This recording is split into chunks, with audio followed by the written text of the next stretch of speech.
lifestyle yang ditujukan oleh para lawyer-lawyer yang udah terkenal ini ya di sosial media, lifestyle selayaknya seorang lawyer gitu, itu maksudnya sangat mencerminkan kehidupan lawyer yang sebenarnya, atau itu cuma media doang, bro? Kalau kita lihat ya sebenarnya ya, lawyer yang ternama itu sebetulnya belum tentu juga dia skillful yang kita nggak tahu. Dari 3 bakal calon itu menurut gue punya kelebihan dan kekurangannya masing-masing. Oke. Kayak Siapa? gitu.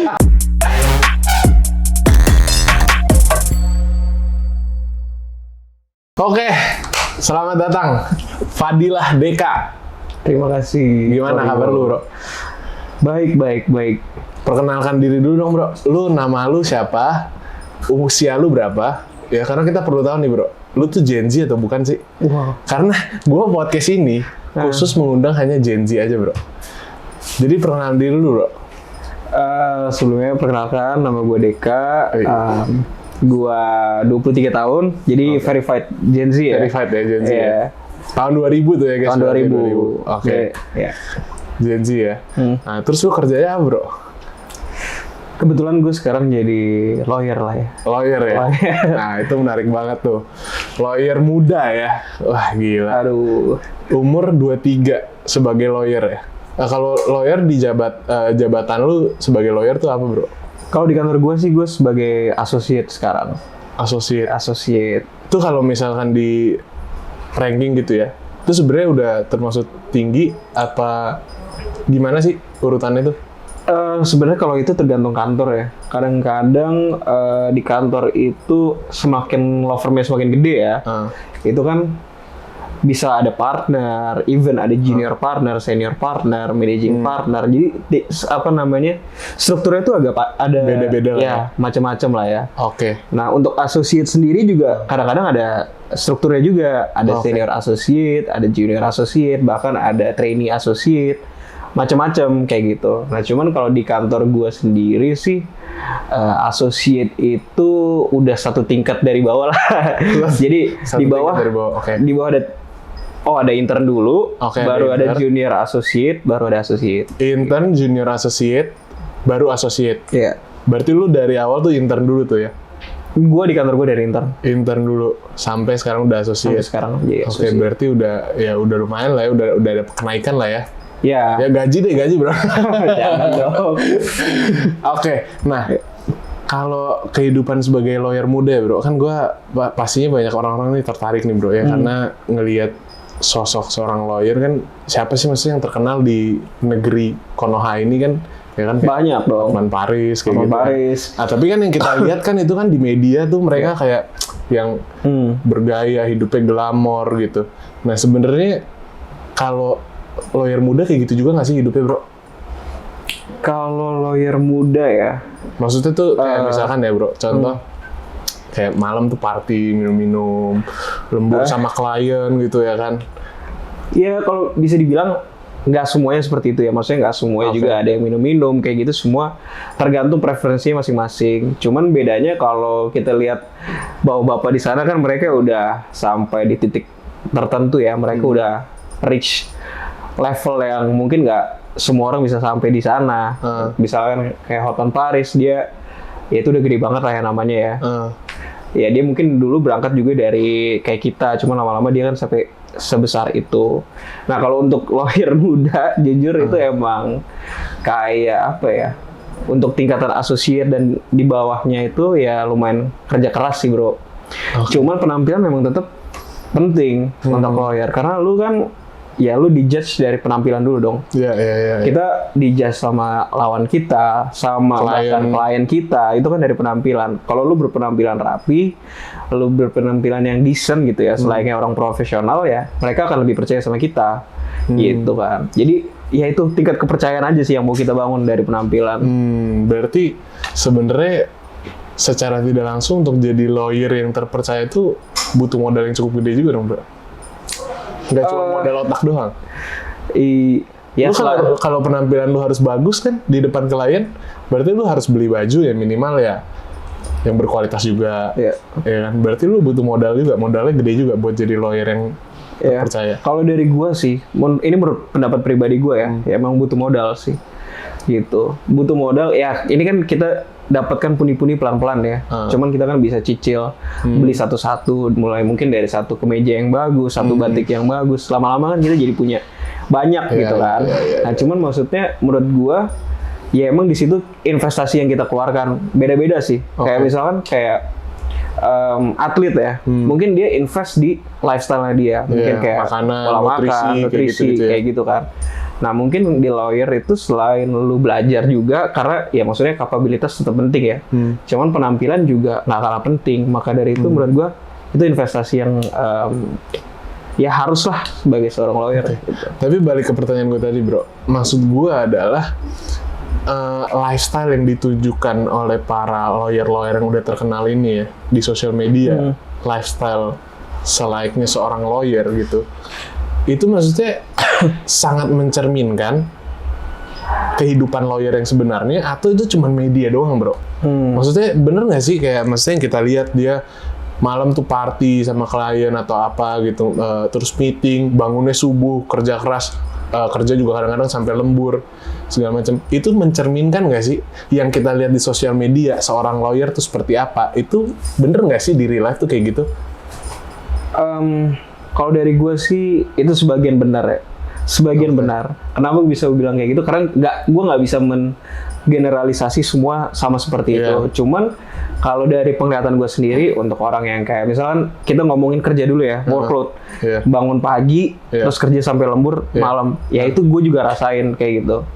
Nah berarti itunya ada ya, itu memang betul. Pekerjaannya sampai lembur, lu mesti bangun pagi, mesti ada nggak kayak maksudnya lu mesti belajar lagi, baca buku lagi, pasti setiap hari kayak gitu, masih ada juga. Pasti. Karena ya namanya hukum itu kan dinamis.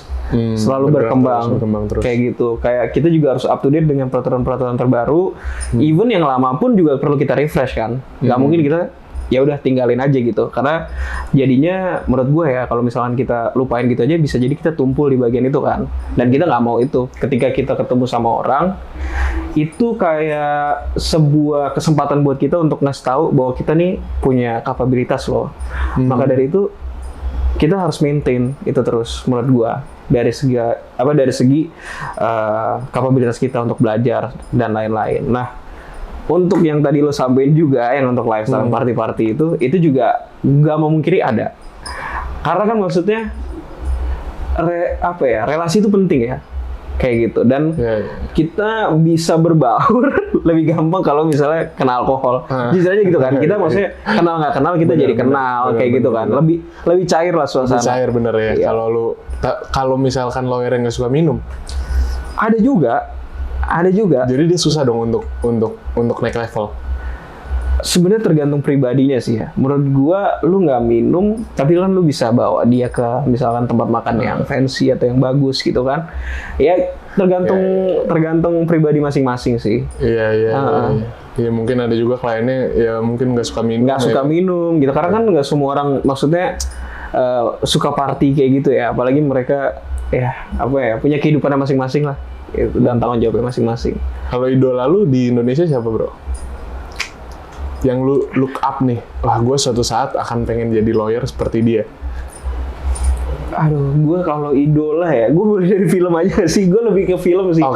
Karena kalau gue ngeliat mungkin kalau lu nonton Suits ya, Steve Harvey sih, itu idola gue banget sih. Kayak gue suka banget ngeliat cara dia itu, pembawaan dia ya, di depan orang, di depan lawan, di depan klien. Itu dia punya tingkat kepercayaan diri yang tinggi, karena kan juga dia punya skill yang yang tidak tinggi, teragukan lah. Ya, dia nggak meragukan dirinya sendiri, dan orang juga ngelihat dia pun udah respect. Tahu, ya. Nah itu yang mungkin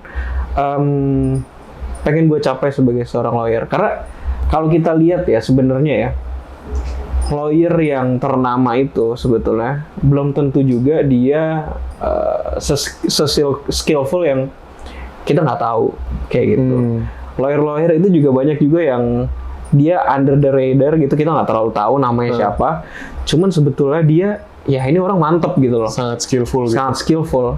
Karena ya balik lagi ya, mungkin ada beberapa lawyer juga yang kesannya pengen apa ya? Dia pengen terkenal, misalnya dengan dia akhirnya ikut case-case yang mungkin high profile tapi juga nggak penting-penting amat. Kayak misalkan perceraian artis kayak gitu kan. Nah itu kan langsung naik ya namanya kan. Even dia mungkin skillnya juga nggak semantap itu dibandingin. Karena top tier ya menurut gua. Lawyer-lawyer di top tier law firm itu kalau gue sebutin namanya, malah lu banyak kan nggak tahu. Iya benar. Tapi mereka kalau gue bilang skillful, mereka sangat skillful. Gitu. Jadi itu sih. ketenaran tidak menjamin kepintaran ya. Iya karena mereka punya market masing-masing sih. Kalau menurut gue ada juga kan kalau kita apalagi nanganin perusahaan ya, kita nggak pengen kadang-kadang bawa attention yang nggak diperlukan ke perusahaan kita untuk masalah-masalah tertentu kayak gitu kan.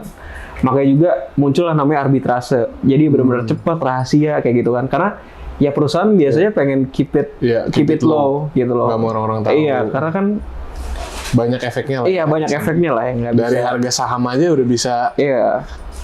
Was-was dan deg-degan tuh. Itu sih kalau dari lawyer. Oke. Nah, ngomongin tentang kehidupan lawyer muda nih, anak muda ya bro.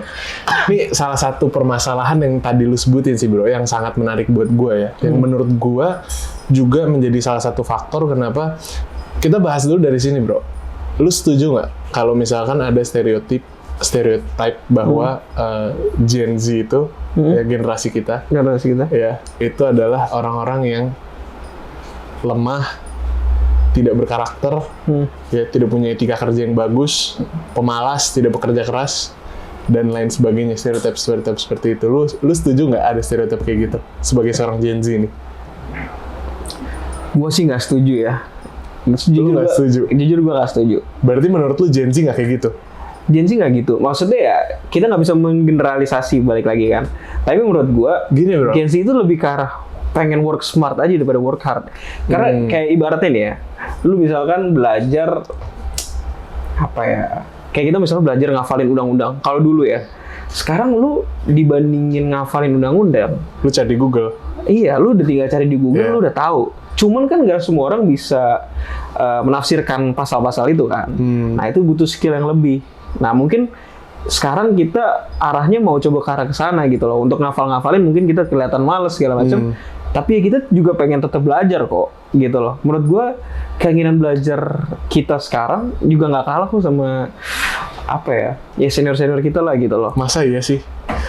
Menurut gue sih. Karena gini, gue kalau misalkan kita ngomongin stereotype ya bro, mau nggak mau harus mengeneralisir. Kalau kita ngomongin sesuatu yang secara general, dikatakan secara general, kita harus mengeneralisir. Misalnya kayak tadi kita ngomong Gen Z. Gue tahu bahwa ya contohnya lah kayak misalkan lu atau orang-orang yang gue pengen undang ke podcast kayak gini yang Gen Z itu adalah orang-orang yang gue tahu memang pekerja keras, punya etika, punya karakter, punya prinsip atau moral value yang oke, dan punya intelektualitas gitu loh. Gue tahu pasti ada beberapa atau kalau menurut gue mungkin sebagian kecil dari Gen Z. Okay. Tapi kalau misalnya kita ngomong secara general, lu nggak setuju ada stereotip itu juga? Kalau secara general ya, mungkin kalau secara general ya gue nggak bisa memungkirin lah ya. Karena gue percaya nggak ada asap kalau nggak ada api. Karena bisa muncul stereotip seperti itu mungkin kan karena ya yang mereka hadapi nih selama ini ya Gen Z itu seperti stereotip itu kan. Kayak gitu, karena nggak mungkin lah mereka ngomong tanpa suatu alasan yang jelas. Itu maksud gue bro, itu maksud gue. Nggak mungkin tiba-tiba muncul stereotip kalau itu nggak beneran terjadi. Betul. Lalu orang-orang ini mendapat stereotip itu, mendapat nilai tersebut, konsep ideologi tersebut tuh dari mana? Bahwa Gen Z tuh ya gampang nyerah apa segala macam. Kalau gue lihatnya memang secara mentalitas sih kita kalah jauh bro. Kalah jauh lah ya. Kalah jauh mungkin karena kalau menurut gue karena kita dihadapkan dengan waktu yang lebih mudah. Iya. Kalau lu dihadapkan dengan masalah, lu akan tumbuh menjadi orang yang punya mentalitas kuat, lu akan punya daya juang yang kuat. Tapi kalau misalkan lu jarang ketemu masalah, ada masalah diberesin sama orang tua lu, ya kan, lama-lama itu kan jadi jadi membuat kita mentalitasnya ya Iya. kayak gitulah. Ya karena semua udah lebih nyaman juga kan. Yes, times is easier, a lot easier right now kan. Nah, satu masalah yang menurut gua menjadi pemicu ini ya, hal ini, menurut gua di Indonesia ini sekarang lagi kurang banget yang namanya kita lagi apa ya, lack idola kepemimpinan. Dalam artian gini, kayak tadi gue tanya lu, idola lu siapa bro? Ya kan? Lu dari Indonesia lu nggak bisa sebutin bro. Bukan nggak bisa sebutin ya, karena gimana ya? Ya ini kan tokoh idola tuh menurut gue sesuatu yang apa ya, sakral gitu kan. Nah kalau misalkan di Indonesia sejujurnya sebenarnya banyak banget lawyer-lawyer bagus juga, banyak banget. Oke. Cuman kayak apa ya? Ya di balik itu gue juga nggak memungkiri lah, pasti ada kekurangannya kayak gitu. Kalau dari dunia hukum tuh sebenarnya banyak. Kalau misalnya ngomongin di Indonesia ya, tapi ini balik lagi jadi masa lampau lagi karena orangnya udah nggak ada. Kalau gue suka itu dulu namanya Artejo Alkostar, itu ada. Itu hakim MK, dia bersih banget dan dia berani banget. Nah itu orang-orang kayak gitu. Cuman kan kalau sekarang juga ya, ya gimana ya, udah nggak ada sosok yang benar-benar kayak bisa berani banget gitu loh. Oke. Kayak gitu loh. Kalau menurut gue nggak tahu ya kalau idola di Indonesia ya. Maksud gue gini bro, kita sebagai anak muda kan kita ideologi kita, pemikiran kita itu juga banyak terpengaruh sama kita lihat ke siapa sih. Ya, misalkan kayak zaman dulu gitu ya, mungkin banyak tokoh-tokohnya gitu loh. Iya benar-benar.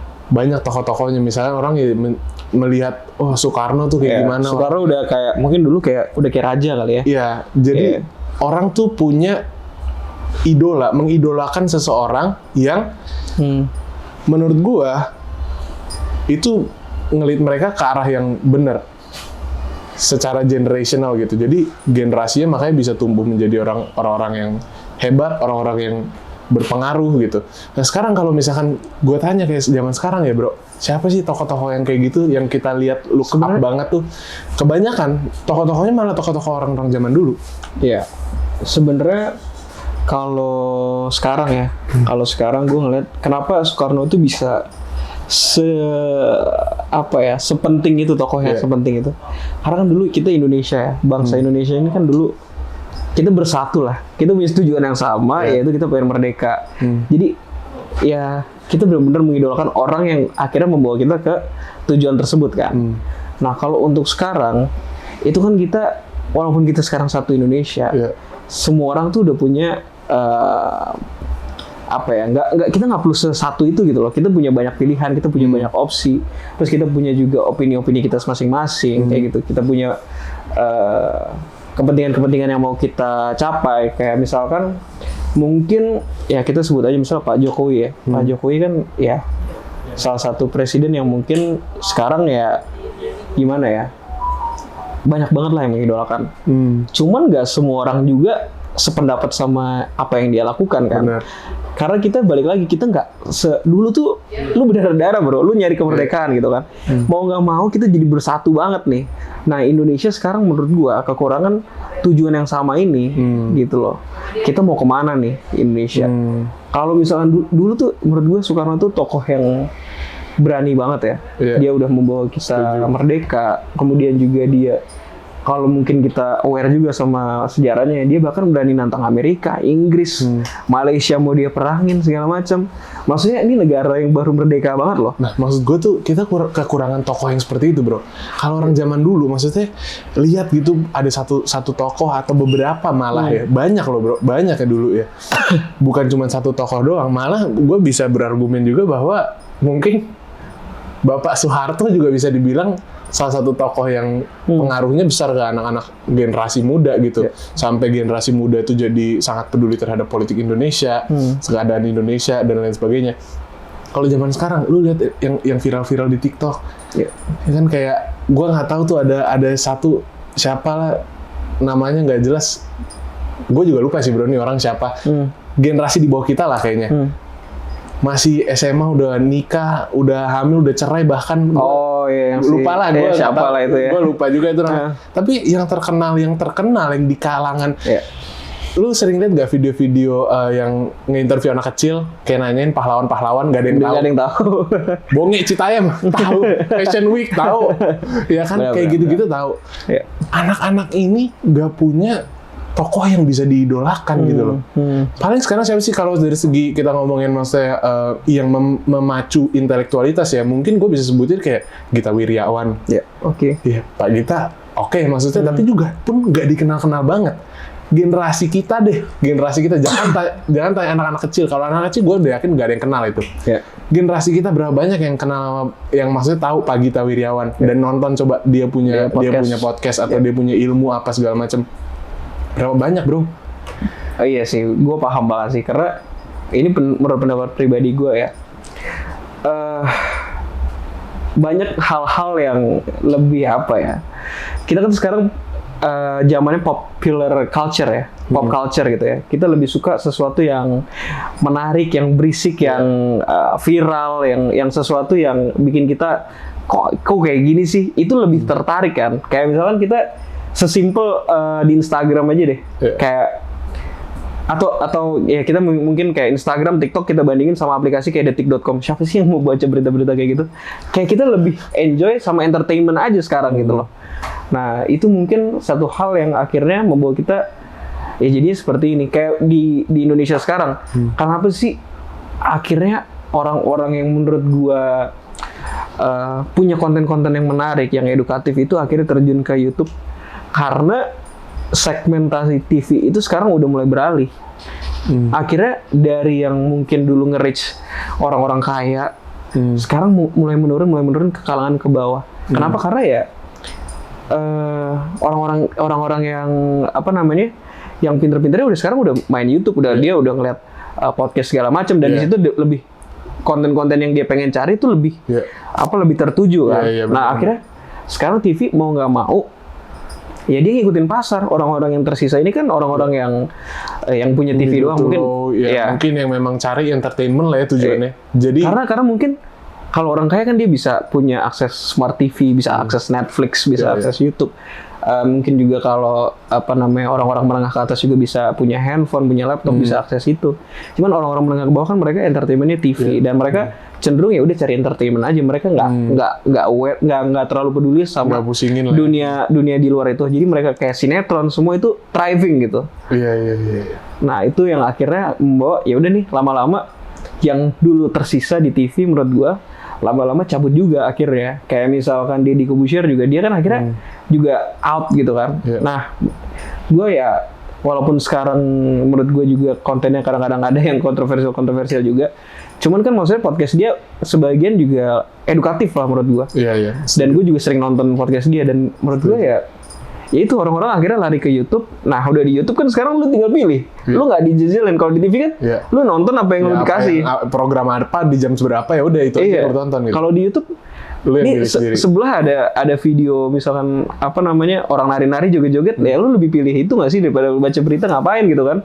Ya sekarang tinggal kita milihnya aja gitu. Itu sih concern gue bro, karena menurut gue akan sangat pengaruh ke generasi kita. Gue sangat concern sih sama generasi kita bro, karena menurut gue selalu bilang juga di video gue, efeknya tuh kita nggak ngerasain sekarang bro. Menurut gue generasi kita sangat krisis kepemimpinan. Karena salah satu faktor tadi, menurut gue kita kurang idola yang bisa kita lihat, kita look up gitu. Gue sangat concern dengan kepemimpinan di generasi kita. Dan ini akan kerasa 10-20 tahun lagi ketika kita udah harus memimpin di suatu perusahaan, ketika kita udah harus memimpin instansi pemerintahan, ketika kita udah memimpin suatu organisasi gitu loh. Kalau dari segi pemimpinan, menurut lu sekarang ini ya, misalkan kita let's say kita ngomongin presiden deh, ya kan, bentar lagi pemilihan tuh. Oke. Menurut lu agak ini juga ya. Agak tapi kita nggak usah ngomongin bahas ke politik ya. Kita ngomongin dari segi kepemimpinan aja. Ada nggak tokoh menurut lu sekarang nih sangat menonjol kepemimpinannya? Kalau untuk di Indonesia ya? Iya, di Indonesia dulu deh. Sebenarnya gue di Indonesia ini menurut gue mungkin kita ngeliatnya 3 bakal calon dulu aja ya. Dari 3 bakal calon itu menurut gue punya kelebihan dan kekurangannya masing-masing. Oke. Kayak Siapa? gitu. Jangan siapa dong. Ya maksud gue, misalkan Pak Prabowo deh. Oke. Ya, misalkan kita sebut Oke. namanya Pak Prabowo. Menurut gue dia ya mungkin karena background keluarga gue juga ada yang militer, jadi kita agak paham se-mindset lah sama dia. Oke. Cuman kan dia punya background masa lalu juga yang kurang baik. Iya. Kayak gitu kan. Nah, kemudian misalkan Pak Anies, ya kan. Pak Anies mungkin sekarang ya kita tahu sendiri banyak banget pandangan tentang Pak Anies ini. Ada yang sangat pro, ada yang sangat kontra, gitu kan. Ada yang bawa embel-embel, oh ini membawa agama-agama, ada juga yang nggak, ya seperti itulah ya. Nah, kalau Pak Ganjar, menurut gua kerjanya juga oke sebenarnya. Oke. Cuman ada juga yang nggak setuju dengan kayak, wah ini terlalu banyak yang di-viralin, terlalu banyak gimmick, kayak gitu kan. Jadi sekarang tinggal ya kita nilai aja, kita kasih kesempatan, mereka udah jadi bakal calon, ya gue sih sekarang masih netral, gue pengen coba denger visi misinya mereka seperti apa. Tapi kalau dari segi kepemimpinan, menurut lu siapa yang unggul? Aduh, kepemimpinan tuh apa sih sebenarnya kan? Definisinya tuh apa? Kayak Orang yang bisa memimpin. orang yang bisa memimpin. Ada orang yang bisa memimpin dengan keras, ada orang yang bisa memimpin dengan mengajak, tapi kan nggak semuanya juga cocok dengan kedua kalau style itu. gue ya, definisi pemimpin yang baik menurut gue, pemimpin yang baik menurut gue itu orang yang punya tujuan. Dan pemimpin itu harus tahu bahwa dia harus bisa mengambil keputusan-keputusan yang searah dengan tujuan dia. Oke. Karena gini, pemimpin itu tugasnya bukan nyenengin semua orang, bro. Ya gue ambil contoh, misalkan banyak juga nih argumen kayak misalkan Pak Soeharto sebenarnya itu pahlawan apa bukan sih? Yeah. Gue kemarin sempet nonton tuh dokumenterinya. Ada dia kan sempat mau dinobatkan sebagai pahlawan nasional, tapi belum sampai sekarang, masih belum dikasih, Ya, belum ada keputusannya, ya kan? Menurut gua, pemimpin itu harus tahu kapan dia harus bisa mengambil keputusan yang baik untuk orang banyak, kapan dia harus bisa nyenengin orang banyak. Ya kita butuh pemimpin yang Karena tegas beda, lah ya. karena beda, bro. Lu ngambil keputusan yang baik untuk orang banyak, belum tentu buat orang tuh seneng. Ya. Belum tentu buat orang seneng gitu. Gua nggak bilang Pak Soeharto pemimpin yang baik atau apa. Gue cuma ngasih contoh bahwa menurut gua pemimpin itu harus tegas, tujuan dengan dia punya decision making itu harus sejalan. Bukan orang-orang yang ya udah sekedar muncul di sosial media, ya seolah-olah kinerjanya kayak gini-gini, bikin seneng semua orang gitu. Itu menurut gua pemimpin yang bagus. Jadi dia nggak butuh disukain orang juga, bro. Dia dibenci orang pun nggak apa-apa. Yang penting tujuan dia tercapai. Paham. Cuman gini, kita kan kalau ngomongin politik ya, sekarang mau jadi presiden aja tuh ada batas minimum ya kan. Ya. Ada entry point-nya kan. Maksudnya Setuju. ya harus misalkan presidential threshold itu kan. Nah, itu kan maksudnya kita butuh juga nyenengin orang dong. Iya. Orang butuh setuju sama Butuh kita. politik juga. Ya, kita butuh politik, kita butuh bikin orang happy, untuk orang ya supaya mau denger kita, supaya mau kita jadi pemimpin dia. Otomatis kita harus bikin dia happy dong. Terus juga nanti kan ini baru ngomongin presidential threshold-nya nih. Untuk lu bisa menang pemilu, apa sih yang lu butuhin, bro? Rakyat, Suara kan. Kayak ya itu kita butuh nyenengin rakyat juga akhirnya. Karena jadi itulah makanya tricky untuk jadi seorang pemimpin seperti itu, karena lu harus balance antara semuanya, antara tujuan dan juga ya idealisme lu dengan juga apa yang emang harus lu capai nih, karena lu butuh suara juga gitu kan.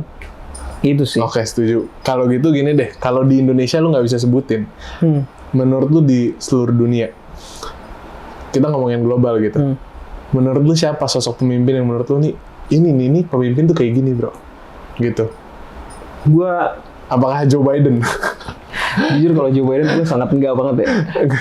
Menurut gue Joe Biden itu sangat berpikiran kuno banget sih dia. Dia punya pride banget untuk hal tertentu, dan dia kayak ibaratnya sekarang jadi pemikirannya perang. Padahal lu tuh nggak tahu ya dampak perang ini kan luas banget ke seluruh dunia gitu. Nggak cuma rakyat Ukraina, rakyat Rusia.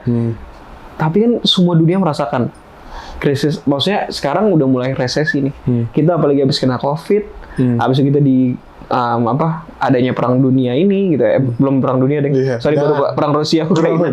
Perang Rusia Ukraina ini itu kan ya ini berdampak banget sama ekonomi kita gitu loh. Nah, kalau lu tanya tadi siapa presiden yang mungkin menurut gue sekarang oke, itu adalah Vladimir Putin jujur. Itu agak kontroversial. Gak apa-apa. Gue suka yang kontroversial. Biar naik video views-nya.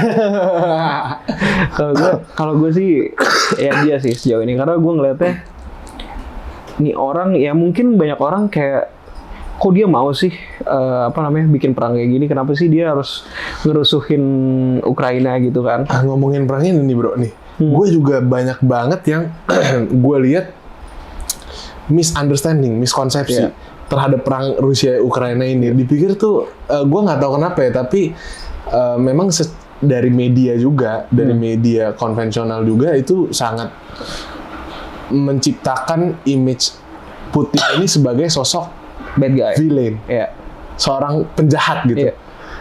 Dan gue lihat banyak banget orang seumuran kita itu yang nggak paham sebenarnya apa yang terjadi, tapi seolah-olah menyetan-nyetankan gitu loh. Kayak wah itu Rusia tuh emang parah lah apa segala macam gitu.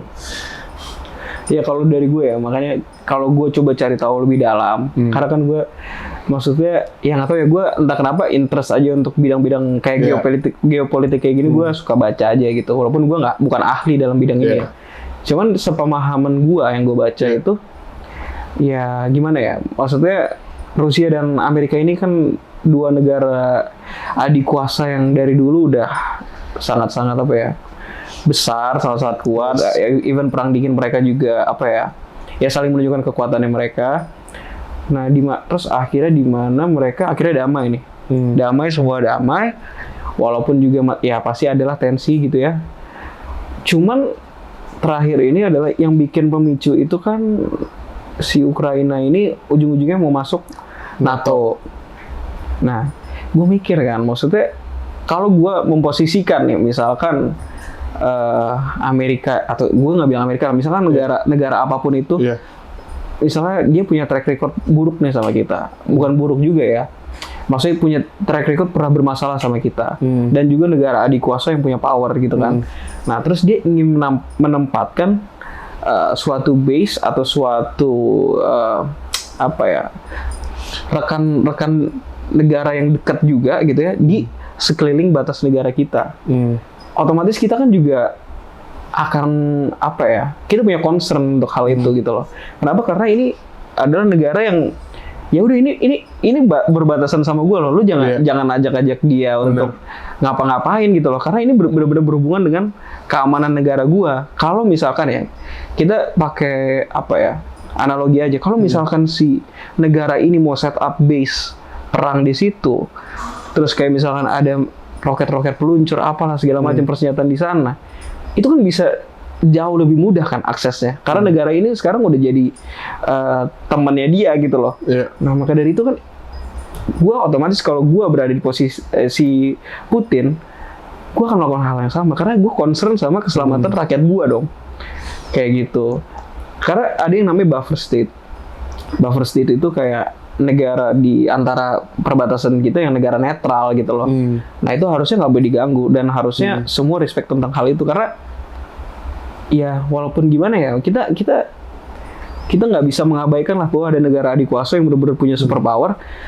Maksudnya Ukraina memang punya kedaulatan, dia bebas berhak untuk ngapain aja. Cuman kita harus paham juga bahwa kita hidup di pergaulan internasional yang emang situasinya itu seperti itu. Gitu, menurut gua. Soalnya banyak yang nggak tahu juga sih bro. Sebenarnya itu ada treaty-nya juga bahwa US itu udah sempet menjanjikan bahwa tidak akan memperluas NATO ke arah timur, timur kalau nggak salah. Terus juga tidak akan mengajak Ukraina itu dalam aliansi NATO. Tapi yang orang nggak tahu, orang-orang nggak tahu nih, yang kebanyakan Gen Z ini cuman ngerocos aja gitu. Ini gue juga itulah concern banget gue bro, karena Gen Z zaman sekarang dikasih apa sama media udah masuk aja tuh. disuapin apa ya udah Iya. itu aja yang ditelan Iya. gitu loh, nggak dicari tahu. Dan gue banyak teman gue yang gue tahu yang nggak begitu paham soal hal ini gitu. Tapi paling Tapi- vokal. Iya, vokal kayak seolah-olah wah paling tahu lah gitu. Iya. Yang orang-orang nggak tahu ya itu bahwa mereka tetap memajukan garis Iya. perang itu, garis NATO, maksudnya base apa dia bilang sebutnya ya, line base of defense atau apalah gitu ya. Garis itu tetap diekspansi, bahkan secara track record juga Amerika sempat bantu Iya. pemerintahan Ukraina yang pro Amerika untuk naik. Ya Zelensky itu presiden, dia memang terkenal pro Amerika, dibantu, difunding untuk naik. Jadi banyak hal-hal yang sama media nih dibuat rancu gitu. Terus ya udah sama generasi muda udah ditelan-telan aja gitu. Sebenarnya gue nggak menyalahkan juga sih, karena gimana ya, namanya media tuh kan, gue nggak terlalu percaya media tuh punya apa ya, punya benar-benar independen gitu loh. Negara apa ya, media yang benar-benar independen tuh kayaknya nggak ada deh menurut gue ya. Kayak pasti ada aja kepentingan yang dibawa, Benar sih. pasti kayak gitu loh. Nah menurut gue kebetulan banget ya, terutama teman-teman kita pasti kan banyak aksesnya itu adalah berita-berita yang misalkan CNN atau CNBC atau apapun itu yang sebenarnya kan itu udah jelas-jelas dari yang negara-negara Amerika ini gitu loh. Maksud gue ya mereka dapat aksesnya itu dan mereka nggak coba mencari tahu, mungkin karena memang nggak terlalu interest, ya akhirnya mereka langsung mengambil kesimpulan. Walaupun gue juga nggak memungkiri ya, mungkin di sini gue juga salah, atau mungkin ada fakta-fakta yang gue nggak tahu, gue juga nggak ngerti juga. Cuman berdasarkan apa yang gue baca dan gue pahamin, ya gue sekarang cenderung ya udah gue paham banget gitu Rusia kenapa dia bisa sampai segitunya, karena ya ini demi keselamatan rakyatnya dia gitu loh. Nah makanya kenapa gue bisa kagum banget sama si Putin itu, karena ya maksudnya itu kan untuk lu menyatakan perang atau melakukan ya Itu bukan suatu keputusan yang mudah. iya, bukan suatu keputusan yang mudah, karena negara lu akan suffer bro, Iya. secara ekonomi terutama. Lu lihat Rusia diapain coba soal itu kan gila Di-ban kan. semua apa-apa di-ban. Iya, walaupun Di blow up itunya Nord Stream pipeline. Wah, Iya. kita nggak tahu sih itu yang blow up. Ya mungkin accident nggak tahu ya. iya, walaupun kayak ya menurut gue hebatnya si Putin itu, walaupun udah dibombardir kayak gitu, sekarang menurut gue ya, dari apa yang gue baca dan gue dengar, terutama ada podcastnya Helmi Yahya. Ya itu gue ngeliatnya, oh ini ternyata si Rusia ini seperti ini loh gitu loh. Maksudnya dia udah dibombardir kayak gitu, dia masih bisa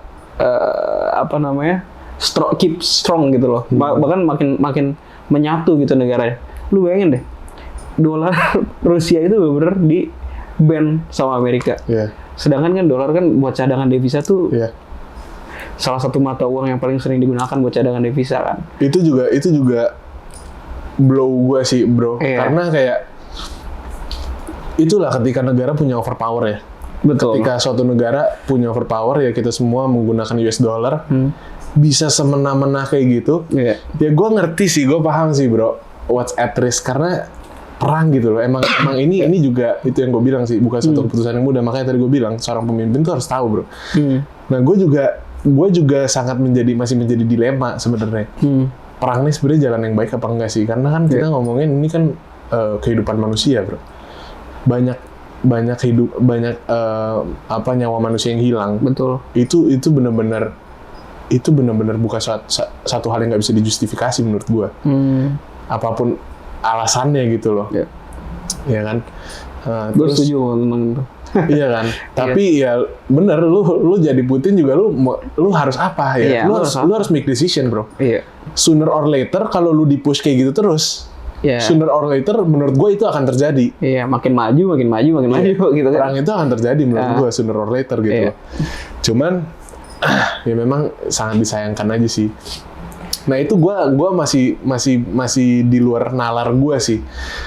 Amerika bisa menggunakan kekuasaannya Kayak gitu. menurut gue ya sangat sewenang-wenang gitu. Walaupun itu akhirnya merugikan mereka akhirnya. Walaupun akhirnya merugikan mereka juga, benar. Karena kan maksudnya oke, kita semua percaya sama dolar kan, karena maksudnya dolar tuh kan salah satu mata uang paling stable ya. Justru itu menurut gue jadi bikin kita jadi nggak percaya lagi sama dolar. Betul. Makanya muncul kayak BRICS. Muncul ya alternatif lain, bahkan udah ada kayak mau pakai Bitcoin lah atau apa segala macam ya kan. Tapi menurut gue kita butuh alternatif lain sih. Iya betul. Menurut gue juga. Ya karena gimana ya, kalau dulu kan semua tuh dengan gold standards ya. Karena gold standards kan ujung-ujungnya ya emas dunia ini kan limited ya. Iya benar. Maka dari itu kayak ya susah gitu kalau semuanya pakai gold standards. Akhirnya lama-lama ya beralih kan. Jadi lebih apa ya namanya? Gue lupa nama sistemnya apa, tapi maksudnya udah nggak pakai gold standards lagi. Nah sekarang cuman maksud gue kalau lu pakai apa namanya Amerika gitu kan. Kenapa dia bisa se-influential itu? Karena lu bayangin deh, mata uang dia emang stable, dipunyain semua orang sebagai cadangan devisa. Artinya kan setiap inflasi, setiap kebijakan the Fed itu berpengaruh sama kekayaan negara orang gitu kan. Dunia, iya. Nah, makanya Amerika ini super power banget. Dan ketika lu dolarnya Rusia ya, lu ban, lu nggak apa ya? Lu nggak akui. Iya. Ya negara lain mikir dong. Iya. Kalau gue sewaktu-waktu tiba-tiba gue di-ban juga, gimana? Kekayaan gue selama ini hilang dong, ya kan? Ya akhirnya muncul gerakan-gerakan kayak misalnya BRICS itu juga menurut gue ya itu penting sih, kayak untuk menstabilkan posisi aja gitu, supaya semuanya jadi lebih apa ya? Ya kalau kita paham konsep monopoli ya, maksudnya kita pengen pasarnya itu kan jadi pasar yang bebas, pasar yang semua sama rata kayak gitu kan, kompetitif kayak gitu loh. You need competition. Nah kalau sekarang Amerika kayak gitu kan, ya dia mau ngomong apa, kita mau ngomong apa gitu. Kita nggak bisa ngapa-ngapain juga, dia mau kasih kebijakan seperti apa ya kita akhirnya masih manut-manut aja. Nah dengan gerakan seperti itu mungkin ya harapannya semua jadi lebih stable ya, karena semuanya jadi lebih ketergantungan satu sama lain, nggak ada satu super power yang menonjol kayak gitu. Walaupun ya menurut gue BRICS juga sekarang kan arahnya jadi yuan ya. Gue nggak tahu apakah ini akan memunculkan super power baru atau gimana. Cuman kalau pakai yang gagasan mereka yang local apa namanya, local money, mata uang lokal, semua transaksi menggunakan mata uang lokal itu bagus. Cuman sekarang kan arahnya kayak tadi kan ada dolar money kan, sekarang kan arahnya cenderung ke yuan money. Nah, gue khawatirnya itu sih kayak jangan sampai ini cuma jadi tongkat estafet yang dioper aja, kayak gitu loh. Jadi tetap ada yang super power, cuman ganti negara aja. Iya, walaupun Indonesia menurut gue juga udah oke ya. Kan katanya kemarin gue baca berita juga di ASEAN juga mereka akhirnya salah satu yang vokal juga untuk de-dolarisasi menurut gue. Dan ya itu bagus gitu loh. Kita butuh something else yang bisa kita lebih andalkan, jangan ke satu negara yang super power kayak gitu loh. Itu sih menurut gue. Terus itu tapi Indonesia sekarang bro, menurut gue ya. Pemimpin sebenarnya Pak Jokowi sih lumayan, kalau untuk dunia internasional lumayan berani bro, menurut gue. Gue setuju. Walaupun gue nggak setuju sama semua gagasannya dia, tapi untuk hubungan internasional dia berani loh. Kayak misalkan dia tentang IMF, bahkan yang terbaru WTO yang soal dia nge-ban untuk semua hilirisasi nikel di Indonesia. Itu kan kebijakan-kebijakan yang menurut gua itu sangat wow gitu. Berani loh dia kayak gitu loh. Untuk nentang institusi-institusi sebesar itu kan nggak segampang itu gitu loh. Dan ujung-ujungnya ya industri di Indonesia juga thriving juga karena itu menurut gua salah satu poin plusnya Pak Jokowi sih. Menurut gua. Jadi lu setuju Pak Jokowi 3 periode?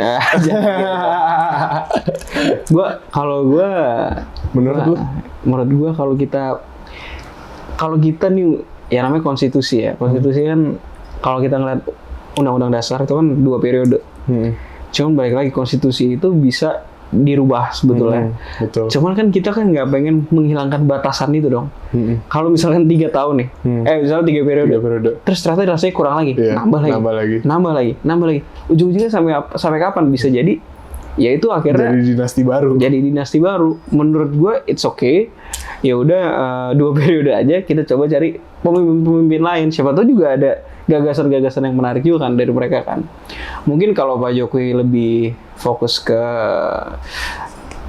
ekonomi, terus juga Jadi menteri jalan. aja apa dia? Nggak mungkin lah dari presiden jadi menteri, bro. Tapi maksudnya kan ada hal-hal lain juga yang perlu kita coba explore kan. Mungkin kita belum punya nih bapak apa ya? Bukan bapak juga sih, gue takut salah ngomong nih. Dibilang nggak punya bapak edukasi nanti Ki Hajar Dewantara siapa ya gitu. Ya, cuman kan maksud gue, menurut gue sekarang Indonesia penting banget untuk ningkatin kualitas pendidikan mereka sih, Indonesia ini. Setuju gue. Karena semuanya mulainya dari situ. Mulai dari edukasi. Nah, kalau kita semua teredukasi, rata-rata temen gue yang teredukasi itu lebih kritis. Dan kalau lebih kritis, otomatis semua kebijakan itu juga nanti ujung-ujungnya tersaring gitu loh. Nggak akan ada yang kebijakan aneh. Karena kita semua kan kritis. Yeah. Kalau misalnya ada kebijakan aneh, kita akan protes. Mempertanyakan kayak gitu loh. Nah, itu kan penting. Maka dari itu menurut gue yang sangat paling penting untuk ditingkatkan tuh edukasi, literasi. Di Indonesia tuh tingkat literasinya tuh wah, parah bro. Parah banget. Parah. Nah itu dia tuh, itu yang harus di Gue lupa gue anda sempat bikin video juga tentang literasi Indonesia tuh. Literasi Indonesia. Ada datanya, kita peringkat bawah banget deh bro. Bawah banget kan? Bawah banget di antara negara-negara lain. Terus menurut gue juga Indonesia sangat penting misalnya punya skill juga masyarakatnya ya, punya skill untuk komunikasi deh. Komunikasi dengan bahasa lain. Bahasa Inggris kah, bahasa Mandarin kah, bahasa apapun itu. Karena ya ini balik lagi ya, gue kalau misalkan kita nggak bisa ngomong, nggak bisa berbahasa kayak gitu kan, kita jadi lebih sulit juga untuk mengemukakan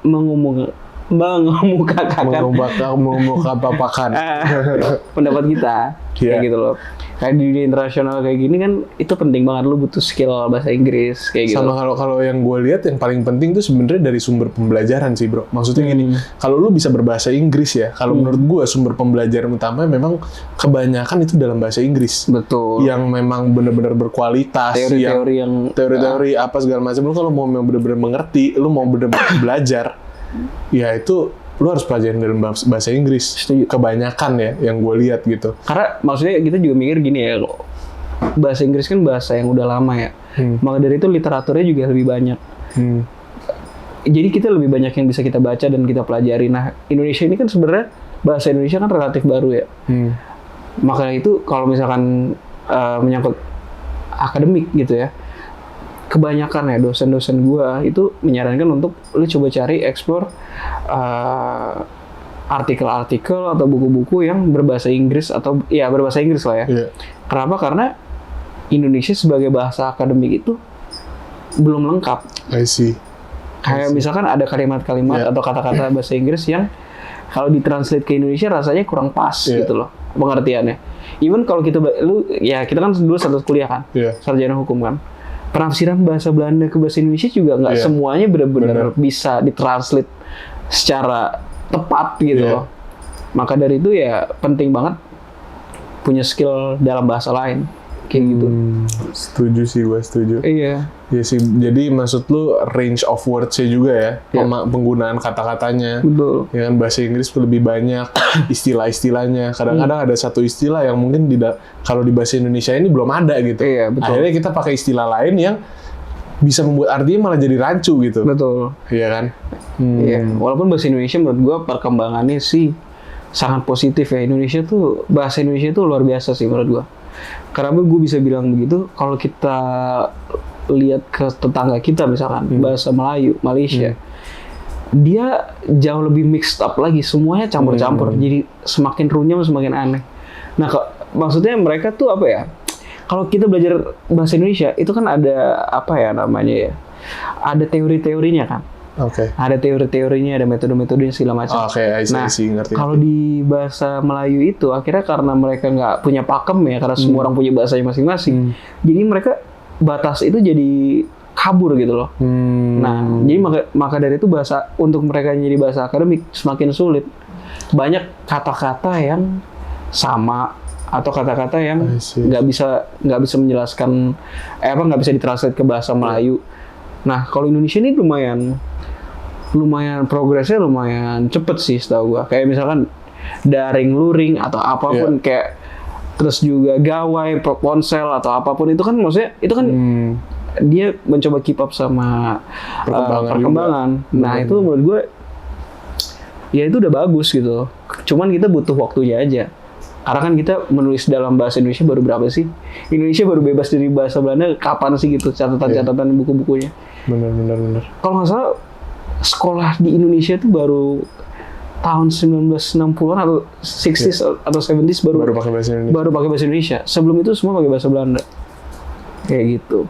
Jadi ya maklum aja gitu kan. Iya. Itu. Pendidikan, edukasi. Pak Nadiem gimana Pak Nadiem menurut lu? Kan bagus nih udah banyak terobosan-terobosan kayak misalkan contoh nggak ada yang kita ikutin bareng ya di kuliahan MBKM. Menurut lu bagus gak tuh? Menurut gua MBKM bagus sih menurut gua. Karena karena ya kalau MBKM yang gue ikutin kan kita yang program magang ya. Yang program magang ini kenapa gue bisa bilang bagus karena kita jadi bisa explore juga. Maksudnya pekerjaan ini pas nggak sih sama kita? Atau kita bahkan bisa punya skill-skill yang mungkin selama ini kita belajar teorinya, kita tahu praktiknya seperti apa. Karena kan nggak semua teori itu sama sama praktiknya kan. Bener. Nah, kalau kita belajar yang lebih teknis, yang lebih real, bekerja kayak gitu, satu kita lebih ngerti, kedua kita punya perspektif yang lebih luas juga, kita tahu teori, kita tahu praktiknya seperti apa, kayak gitu kan. Yang ketiga kita juga bisa tahu lu bener cocok nggak sih di sini gitu loh. Karena kan nggak semuanya punya privilege kayak gue mungkin ya kan, ternyata nggak jadi hukum. Ya kan? Padahal magang juga gue magang. Tapi kan nggak masalah gitu kan. Nggak masalah dong. Nggak masalah. Yang penting kan tetap dapat ilmunya. Ya itu sih, menurut gue itu bagus juga gitu loh. Nah sekarang ada program baru, kalau nggak salah gue juga kemarin belum baca lebih detail sih. Sekarang nggak perlu ada skripsi atau tesis atau apapun itu kan. Ya menurut gue itu juga something yang bagus sih karena kayak MBKM kan udah nggak perlu skripsi juga bro. Iya betul, itu kan salah satu pengganti. Iya. Cuman ini benar-benar kemarin itu kebijakan barunya adalah udah nggak perlu ada sama sekali. Nggak perlu gitu. Mau lu MBKM atau betul, bisa pakai alternatif lain. Lu setuju nggak? Ya kita lihat aja programnya gitu. Gue belum tahu programnya seperti apa. Cuman kalau misalkan memang ternyata ilmu yang kita dapat lebih banyak, kenapa enggak gitu kan? Kayak misalkan di luar negeri juga ternyata nggak semua juga harus pakai skripsi atau tesis gitu kan. Bener. Kayak project-project yang lain juga semua bisa dieksplor gitu loh. Ya, menurut gue udah bagus sih perkembangannya sebenarnya. Gitu. Cuman ya minusnya ya kalau di Indonesia nih kadang-kadang terlalu banyak ganti kurikulum juga lumayan capek ya. Karena kan angkatan kita sih nggak terlalu ngerasain ya. Mungkin angkatan di bawah kita nih. Kurikulum 2006 diganti kurikulum 2013. Terus diganti lagi kayak mereka ngerasainnya wah anjir nih. Banyak banget perubahannya gitu kan. Walaupun perubahan itu perlu. Iya, walaupun perubahan itu perlu. Cuman ya itu balik lagi. Kalau kita menyiapkan itu perlu kajian yang lebih bener sih. Lebih bagus lagi menurut gua bisa perlu ditingkatin kajian yang sangat mendalam sehingga lu ganti tuh udah nggak perlu ganti-ganti lagi. Betul. Berarti kan apa yang selama ini lu ganti kan ternyata belum up to date juga, belum bagus-bagus banget. Sampai akhirnya lu harus ngerubah lagi ya nggak? Ya mungkin yang mereka pikirin transisi ya. Cuman ternyata kan transisinya juga nggak mulus juga kan. Orang juga keteteran juga kan. Jadi kenapa nggak sekalian yang ya udah berubah aja gitu kan? Ibaratnya gitu sih. Oke. Terakhir Dek, buat anak muda nih, ya, yang tadi gue sempat suarakan ya tentang concern gue itu, menurut lu apa yang kita harus lakukan Dek, supaya generasi kita ini bisa selamat lah, generasi kita ini bisa thrive menuju 2045 Indonesia emas. Indonesia emas. Itu generasi kita loh. Generasi kita itu. Generasi kita. Itu ditujukan untuk generasi kita. Iya. Apa ya? Gue juga. Apa menurut lo? Gue juga bukan ahli juga sih yang bisa ngasih tahu apa yang ini. Yang lu lakukan deh. Oh, gue baca berita tiap hari atau apa gitu loh. Ya, menurut lu ya, apa yang mesti kita lakukan? Iya, menurut gue kita harus ya itu sih memperluas wawasan. Jujur kalau gue sih sebenarnya memperluas wawasan itu tujuannya purely supaya bisa ngobrol sama orang. Karena gue suka ngobrol. Gitu. Jadi gue berupaya supaya lu mau ngomongin apa deh sama gue gitu. Lu tahu semuanya gitu. Ya, makanya lu walaupun nggak secara mendetail gitu ya. Karena ya itu buat topik pembahasan aja. Cuman ternyata yang gue rasain lu punya wawasan yang luas selain lu bisa ngobrol sama orang. Lu bisa punya perspektif yang lebih luas gitu loh. Lu bisa punya gambaran, lu bisa punya ide-ide yang lebih wow gitu loh. Kayak misalkan kita punya inspirasi baru kayak gitu kan. Mungkin dari misalnya even dari film, dari betul lagu atau dari berita apapun itu. Tapi kalau menurut gua bagusnya adalah yaitu kita coba cari wawasan seluas mungkin. Kita coba begitu kita ada yang klik nih ya, kita coba perdalam. Nah, sekarang gua di fase untuk menentukan itu. Gua jujur masih muda ya. Cuman gua juga dalam fase mau menentukan nih kira-kira expertise gue harus dalam bidang apa, karena kita kan nggak perlu ya jack of all trades. Kita pengen bisa di satu hal tapi kita jago banget untuk hal itu. Nah, kalau gue saran buat teman-teman semua mungkin itu kita coba cari tahu, kita buka wawasan dulu, lu cobain semua dulu kan. Begitu lu punya sesuatu yang bikin lu tertarik, ya lu dalamin sedalam mungkin dan jadi expert di bidang itu. Indonesia butuh expert yang banyak. Bener sih. Dalam bidang apapun. Gue setuju sih. Salah satu yang gue pernah bilang juga ya tentang kesuksesan buat orang beda-beda ya bro. Tapi kalau menurut gue definisi kesuksesan buat anak muda itu adalah anak muda yang haus ilmu bro. Yeah. Jadi gue tuh nggak butuh ya undang Gen Z atau siapapun ke sini itu yang udah expert di satu bidang bro. Tapi gue suka orang-orang yang memang udah punya pemahaman bahwa gue sebagai anak muda nih harus berkembang. Gue sebagai anak muda nih harus bisa terus belajar, mencari tahu, memperluas wawasan gue. Sehingga mempelajari suatu hal. Mungkin salah satunya ya bikin banyak-banyak podcast kayak gini kali ya bro ya. Iya, ini menurut gue lu bikin podcast ini kan buat didengar orang ya. Iya. Nah, gue sih walaupun gue nggak memungkiri mungkin omongan gue banyak yang bilang bullshit nih orang gitu kan. Cuman kan siapa tahu nanti bintang tamu yang lain ada yang menginspirasi ya kan. Kayak nggak ada salahnya sih, berkarya tuh nggak ada salahnya gitu loh. Menurut gue ya itu sih berkarya aja terus. Nanti ujung-ujungnya juga lu akan menemukan jalan lu dan itu akan bermanfaat buat orang lain gitu loh. Even kayak lukisan aja gitu kan. Orang mungkin berkarya, lukisan ini ya udah lu berkarya untuk diri lu sendiri gitu kan. Tapi ternyata kalau orang yang ngeliatin bener-bener lihat, dia bisa sampai nangis, bisa sampai terharu, merasakan suatu emosi tertentu. Iya kan. Maksudnya ya itu pun berkarya aja, karena itu lu nggak tahu karya lu tuh bisa ngebawa orang kemana gitu loh. Gitu kan. Oke lah kalau gitu, Dek, thank you banget udah datang ke sini. Sama-sama, terima kasih udah diundang. Sampai ketemu lagi. Oke, bye.